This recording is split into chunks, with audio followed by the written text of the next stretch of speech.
ఈ మినీ కలెక్టరేట్లు మనకి అందరికి అర్థమయ్యే మాటగా చెప్పాలంటే ఈ వ్యవస్థ ఎప్పుడు లేదు.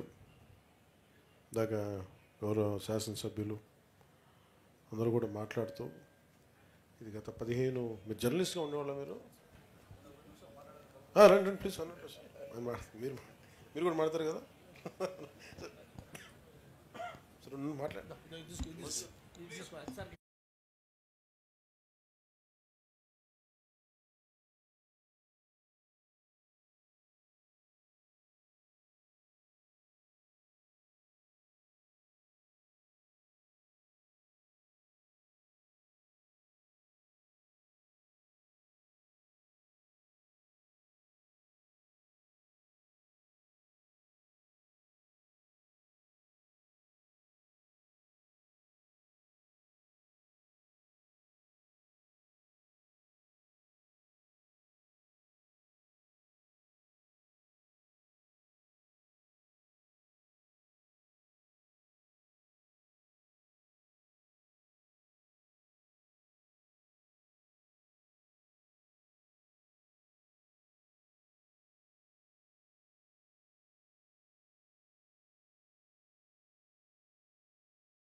ఈ మినీ కలెక్టరేట్ కార్యక్రమానికి ఇక్కడికి వచ్చేసినందుకు మీ అందరికీ జనసేన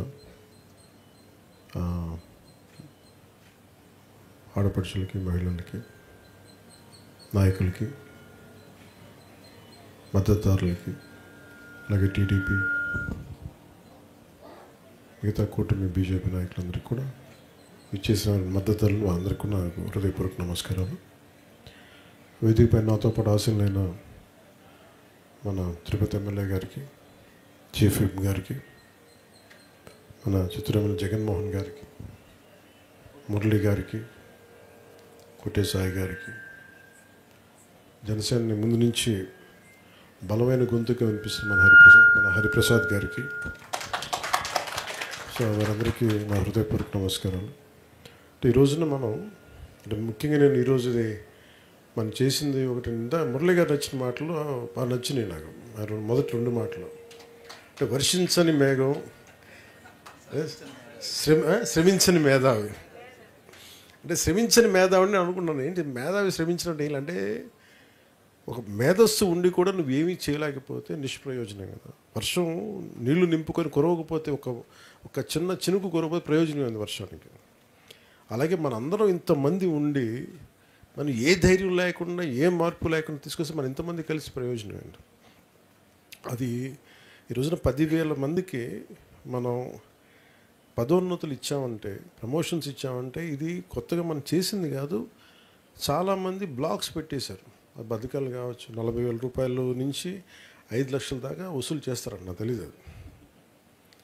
అంటే నేను ఒక ప్రభుత్వ ఉద్యోగ కొడుకుని, మన నాన్న ఎంత సఫర్ అయ్యాడో నాకు తెలుసు. నాకు అది ఊహించుకుంటే ఒక కానిస్టేబుల్ నుంచి ప్రారంభమయ్యి ఆయన అడిషనల్ సూపరింటెండెంట్గా రిటైర్డ్ అయ్యాను.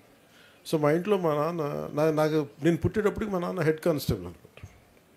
సో హెడ్ కానిస్టేబుల్ నుంచి ఆయన ఎస్ఐ అవ్వడానికి మా ఇంట్లో చాలా మాటలు ఉండే, నాన్నకి ఎప్పుడు ప్రమోషన్ వస్తుంది.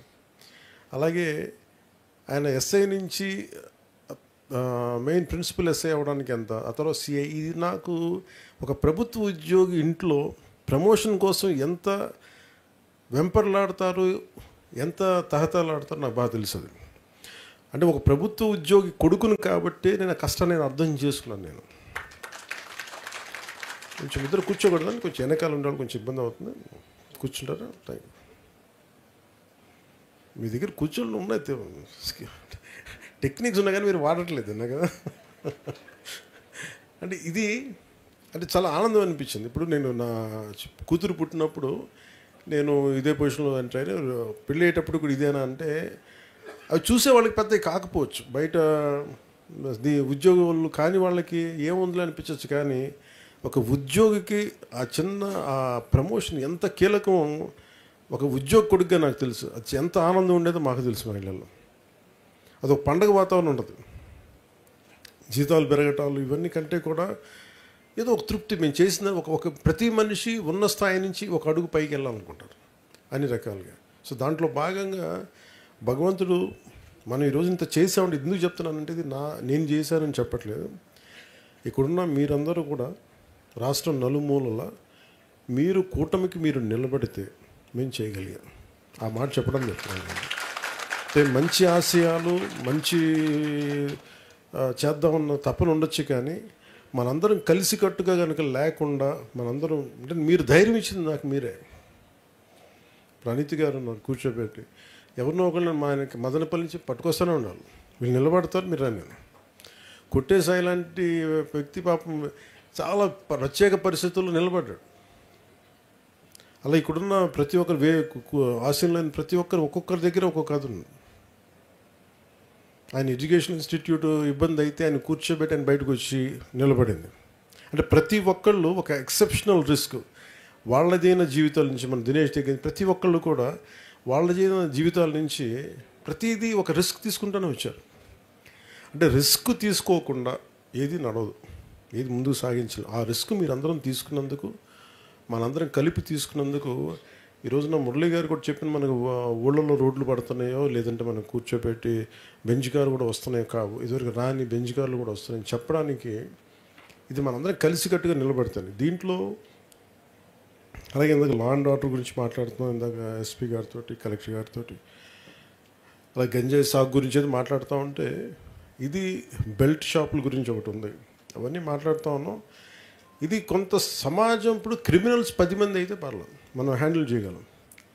క్రిమినల్ టెండెన్సీస్ కానీ డబ్బుల కోసం ఇప్పుడు బెల్ట్ షాపులు ప్రతి ఒక్కరు మనం ఎంకరేజ్ చేస్తే అది సొసైటీ సమాజంలో అంతర్భాగం అయిపోతే మటుకు దాన్ని విడదీయడం చాలా కష్టం అయిపోతుంది, ఇంకా అది క్యాన్సరస్ అయిపోతుంది. సో అవన్నీ ఏదో మాట్లాడుకుంటూ ఉన్నాం. అంటే మనకు కూడా ప్రభుత్వం మనం వచ్చింది, దాంతోపాటు సామాజిక బాధ్యత మనకు చాలా మనందరికీ. ఈరోజు మీ అందరినీ కూడా నేను కోరుకుంటుంది, పదవి అనేది నేను హరిప్రసాద్ గారు తెలుసు, 2008లో ఈయన మురళీ గారు విద్యార్థి దశలో మన తిరుపతి యూనివర్సిటీ విద్యార్థిగా ఉన్నప్పుడు వీళ్ళిద్దరు కలిసి పిఆర్పి కోసం నిలబడిన వాళ్ళు ఇద్దరు రావాలని కోరుకుంది. అంటే ఇలాంటి ప్రతి ఒక్కళ్ళకి కూడా ఒక బ్యాక్గ్రౌండ్ ఉంటుంది మనకి. అంటే ఆ రోజు నుంచి ఒకటే ఏం కోరుకున్నాం అంటే ఒక మార్పు రావాలి. ఆ మార్పు ఎలాంటిదంటే మన సమాజంలో ఏముంటుందని ఒక గొంతు లేని వాళ్ళకి మనం గొంతు అవ్వాలి, బలం లేని వాళ్ళకి మనం గలం అవ్వాలి. సో దాంట్లో భాగంగా మనం ఇక్కడ దాకా తీసుకొచ్చాం. ఇది హరిప్రసాద్ గారు నన్ను చాలాసార్లు చూస్తుంటారు. ఆ రోజున మీరు ఉన్నారు కదా నా పక్కన, ఆ రోజు ఆవిర్భావ సభ జరుగుతున్నప్పుడు, ఆవిర్భావ సభ కదా దాన్ని 2008లో పార్టీని స్థాపించి తిరుపతి గ్రౌండ్స్లో పెట్టినప్పుడు, వావిలాల గ్రౌండ్స్ నేను ఎక్కడ లేను. అంటే నేను ఇది ఎందుకు చెప్తున్నాను, కొంచెం నేను ఎందుకు చెప్తున్నానంటే నేను గుర్తింపుకి పని నేను నోచుకోలేదు. ఎప్పుడు నేను జనం కోసం పనిచేయడానికి ఉన్నాను. నాకు పొజిషన్ వస్తా, గుర్తింపు వస్తా, నేను ఎప్పుడు నా ఆలోచన ఎప్పుడు ఉండదు.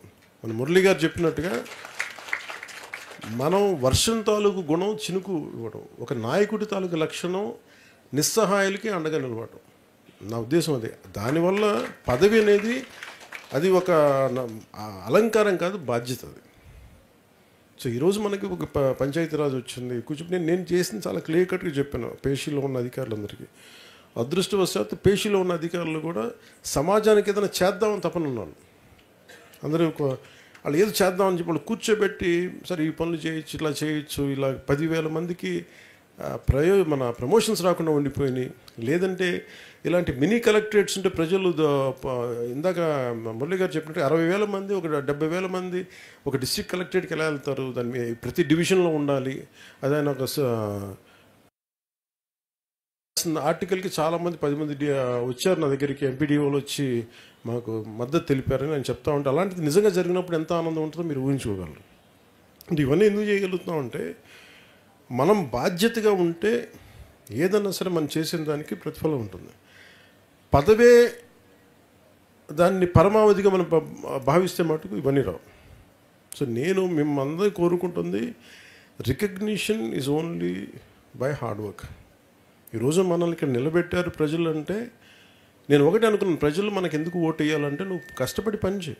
ఒక చిన్నపాటి ఉద్యోగం కావాలంటే మనకి ఇంత చదువుకోవాలి, ఇంత ఒక ఉత్తీర్ణత పరీక్ష ఉంటుంది. అలాగే ఇన్ని కోట్ల మందికి సంబంధించిన జీవితాన్ని ఒక రాజకీయ నాయకుడిగా ఇంతమంది ప్రజా సమూహం ఒప్పుకోవాలంటే నువ్వు క్షేత్రంలో పని చేయకుండా, నిలబడకుండా ప్రజలు ఎలా తీర్పిస్తారు, ప్రజలు నేను ఎలాగా అందలం ఎక్కిస్తారు? అందలం ఎక్కడం మనకి బాధ్యత తప్ప అది మనకి అలంకారం కాదు. అందుకని మిమ్మల్ని కూడా నేను వేడుకుంటుందని చాలా పదే నేను ఏం చెప్తానంటే 15 సంవత్సరాలు ఉండాలి. ఎందుకు కోరుకుంటానంటే కూటమి ప్రభుత్వాన్ని, ఈ రాష్ట్రానికి అంత స్టెబిలిటీ అవసరం, అంత సుస్థిరత అవసరం. జగన్మోహన్ గారు కూడా అది చెప్తా ఉన్నారు. ఇది మీరు జైలుకి వెళ్ళగానే నేను బెంగళూరు నుంచి మెసేజ్ ఇచ్చానని చెప్పడానికి ఏంటంటే, ఇది చాలా తప్పన పడుతున్నాం అందరం. రాష్ట్ర విభజన జరిగినప్పటి నుంచి మీరే చూడండి, అడ్డగోలుగా శేషాచలం అడవులు నేను నరికేస్తుంటే ఇప్పటికి మనకి దొరికిన సంపద చాలా 10% కూడా 10% దొరికింది. అది 1,000 కోట్లు ఉంది. ఈ 20 సంవత్సరాల్లో 15 సంవత్సరాల్లో ఎన్ని 1,000 కోట్లు వెళ్ళిపోయిందో మనకు తెలియదు. అలా ఎక్కడికెక్కడ దీన్ని మనం కరెక్షన్ చేసుకోకుండా వెళ్ళిపోతే నెక్స్ట్ జనరేషన్కి మనం ఏమిస్తాం? సో మనందరి మీద సమిష్టి బాధ్యత అది ముఖ్యంగా. మీరు నన్ను నమ్మి వచ్చారు మీరందరూ. అంటే ఈ వ్యక్తి ఒక భావాన్ని మోస్తున్నాడని, ఆ భావం తాలూకు లక్ష్యం నాకు ఏంటంటే, నాకు ప్రజల్ని వారికి బలం ఇవ్వడం తప్ప, వారికి అండగా నిలబడడం తప్ప నాకు వేరే ఆలోచన లేదు. నాకు ఎందుకంటే 2008 నుంచి నేను ఉన్నాను. గుర్తింపు కోరుకోలేదు, మెంబర్షిప్ కోరుకోలేదు, ఏది కోరుకోలేదు, ఒక పదవి కానీ. కానీ నాకున్నది ఏంటంటే అసలు ధైర్యం సమాజంలో కోల్పోతే మటుకు చాలా డేంజరస్. 5-6 మంది రౌడీలు వచ్చేసి సమాజాన్ని భయపెట్టేస్తాం. నువ్వు నా నియోజకవర్గంలో సాక్షాత్తు ఒక 3 సార్లు ముఖ్యమంత్రిగా చేసినప్పుడు చంద్రబాబు నాయుడు గారు ఒక నియోజకవర్గానికి నువ్వు రాలేవు, అడుగు పెట్టలేవు అంటే అది ఏమని అనుకోవాలి? అది ఎందుకంటే అది ఒక చంద్రబాబు గారికి జరిగినట్టు కాదు. ప్రతి ఒక్కరు రేపు పొద్దున పంచాయతీలో ఉండి ఇంకో వ్యక్తికి జరగచ్చు. నువ్వు పోటీ చేయలేవు పంచాయతీలో కదా, అదే జరుగుతుంది. పంచాయతీల్లో పోటీ చేయడానికి భయపడ్డారు పోయినసారి. నేననే అందుకని జనసేన తాలూకు ముఖ్య లక్షణం ఏంటంటే ధైర్యాన్ని, కోల్పోతున్న ధైర్యాన్ని నింపడం. దానికి మీరందరూ లేకపోతే మటుకు నేనొక్కని ఎంత ధైర్యవంతునైనా సరే మీలో ఆ లక్షణం లేకపోతే మనం ఈ రోజున ఈ స్థితిలో ఉండేవాళ్ళం. అందుకని ముఖ్యంగా మీ అందరికీ పేరు పేరున ధన్యవాదాలు తెలుపుకోండి. మీ కరేజ్ అంటే ఒక్కడికి ఉంటే అది వాడి కోపం, ఒక 10,000 మందికి వస్తే అదొక సమూహం తాలూకు శక్తి. అది సో అలాంటి సమూహాన్ని మనం ప్రతి ఊర్లో పెట్టుకుంటూ వెళ్తే ఈ రోజున కూటమి ప్రభుత్వం ఇంత బలంగా చేయగలుగుతుంది. మనం ఏ మంచి ఉద్దేశంతో పెట్టామో కానీ ఈ కూటమి కూడా కేంద్రానికి బలం అయిపోయింది. ఎవ్వరి మీద ఆధారపడకుండా కూర్చోబెట్టి ఆంధ్రప్రదేశ్ నుంచి వచ్చే 21 మంది ఈ సభ్యులు ఎన్డీఏ ప్రభుత్వం, ప్రధానమంత్రి గారి నేతృత్వంలో నడుస్తున్న ఎన్డీఏ ప్రభుత్వానికి అది చాలా బలం అయిపోయింది. అంటే ఇది మనం చూడండి, ఎక్కడ చిన్నగా మొదలు పెడితే ఎక్కడ దాకా వచ్చిందో. అందుకని ఈరోజు మొదలుపెట్టిన కార్యక్రమం నాయకులు మీకు చూసిన మురళిగా ప్రతి ఊర్లో ఒక విభిన్నంగా ఉన్నారు. సో మనందరం విభిన్నమైన పార్టీల నుంచి వచ్చినాం, విభిన్నమైన, కానీ మనందరి ఉద్దేశం కామన్ మినిమం ప్రోగ్రామ్ కింద రాష్ట్రం బాగుండాలి, రాష్ట్రంలో అరాచకాలు ఉండకూడదు. ఇది మన అందరి ఉద్దేశం. సో దీంట్లో ఒక్కోసారి మన మధ్య మాట ఇచ్చి ఒక పార్టీలో ఉన్న నాయకులకే మనకి పడదు. ఒక్కోసారి నన్ను కూడా తిడుతూ ఉంటారు ఒక్కోసారి. అలాంటిది 3 పార్టీలు కలిసినాయి అంటే చిన్న ఉంటాయి కదా డిఫరెన్సెస్. దీని ఏంటంటే కూర్చోబెట్టి, ఇప్పుడు ఒక ఊర్లో మురళి గారు లాంటి వాళ్ళు ఉంటారు, కొంచెం సామరస్యపూర్వకంగా కూర్చోబెట్టి మాట్లాడాలి మనుషులతో. ఏ గొడవ అయినా సరే, చైనా ఇండియా మధ్య ఈ సరిహద్దు గొడవలని 18 సార్లు, అవసరమైతే 20 రౌండ్లు కూర్చుంటారు స్పీచ్. సో మనం అందరం కూడా మినీ యుద్ధాలే చేయాలి, తప్పదు కదా. యుద్ధాలు అంటే కొట్టుకోవడాలు తిట్టుకోవడాలు కాదు, కానీ మనకి మాట డిస్కషన్ పెట్టాలి, డిబేట్ పెట్టాలి, ఒకసారి మాట్లాడాలి, బలాబలాలు చూసుకోవాలి. దాని ప్రకారం స్థానికంగా మనం ఇంతమందికి పదవులు ఇవ్వగలిగాం మనందరం. అది టీడీపీ కావచ్చు, మనకి కావచ్చు, మనందరం. అదే కనుక మనందరం లేకుండా ఉండంటే మీరు ఒకసారి ఊహించుకోండి, ఇంకొకరు ఎవరినో వచ్చినట్టు ఏం జరిగి ఉండేది, అసలు ఉండేది కాదు కదా. సో అందుకని మీ అందరికి కూడా నేను మీకు అండగా ఉంటాను. అందుకని ప్రత్యేకించి ఏం చెప్పాను, ప్రతిసారి కలుస్తున్నప్పుడు మనం మాట్లాడుతున్నాం, ఆడవాడికి వెళ్ళిపోతున్నాం, కానీ ఈసారి కూర్చోబెట్టి ఒక్కొక్కరితో కూర్చొని మాట్లాడదాం. నాకు మనస్ఫూర్తిగా చెప్తాను, నాకు నేను కూడా ఇది జనసేన పార్టీ పరంగా చెప్తున్నాను సార్, ఇది జస్ట్ నాట్ ఫర్ కూటమి, పార్టీ పరంగా ఒక మాట మాట్లాడతాను. కొన్ని నియోజకవర్గాల్లో ఏముందంటే కూర్చోబెట్టి, అంటే నేను స్ట్రక్చర్ చేసినప్పుడు నాకున్న 2008 అనుభవం వల్ల జనసేన పార్టీకి సంబంధించి ప్రత్యేకంగా అందరూ విపరీతమైన పాలనా అనుభవం లేని వాళ్ళు, రాజకీయ అనుభవం లేని, కానీ సమాజం తాలూకు పనిచేయాలన్న ఒక పిచ్చి పట్టుదల ఉన్న వాళ్ళందరూ, వాళ్ళకి మామూలు ఏముంటుందండి పట్టుదల కాదు. సో నేను వాళ్ళెవరు ఏంటంటే ఒక నాయకుడి కింద పెడితే 5 మంది కొట్టేసుకుంటున్నారు, నువ్వు కాదు అని చెప్పి. సో నేనేం చేశానంటే నిన్న లాస్ట్ ఫ్యూ మంత్స్గా నేను వర్క్ చేస్తా.